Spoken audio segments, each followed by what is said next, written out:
எத்தனை துயரங்கள், இன்னல்கள், தியாகங்கள் அனைத்துக்கும் விடையாக, வெற்றியாக கிடைத்த இந்த சுதந்திரம். இதற்கு வயது 78.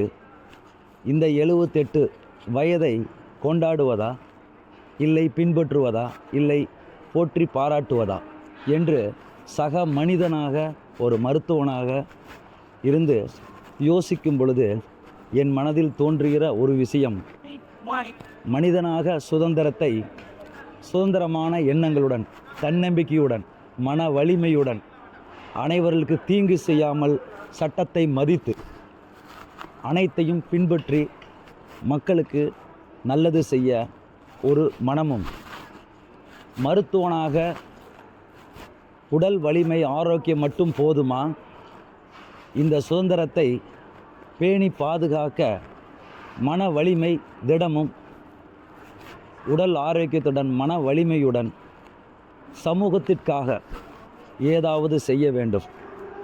சுதந்திர போராட்ட தியாகிகள் அவர்கள் வாழ்க்கையை அர்ப்பணித்த இந்த நன்னாளில் நம் வாழ்க்கையை 1% சமூகத்திற்காக அர்ப்பணிக்க வேண்டும் என்கிற எண்ணம் மனதில் கரைபுரண்டு ஓடுகிறது. இருந்தும் இதை அனைவரும் பின்பற்றி இந்த சுதந்திரத்தை கொண்டாட வேண்டும் என்று ஒரு மனிதனாக, மனிதனுள் தோன்றுகிற எண்ணமாக, ஒரு மருத்துவனாக ஆரோக்கியத்துடன் வாழ வேண்டிக் கொள்கிறேன். நன்றி, வணக்கம்.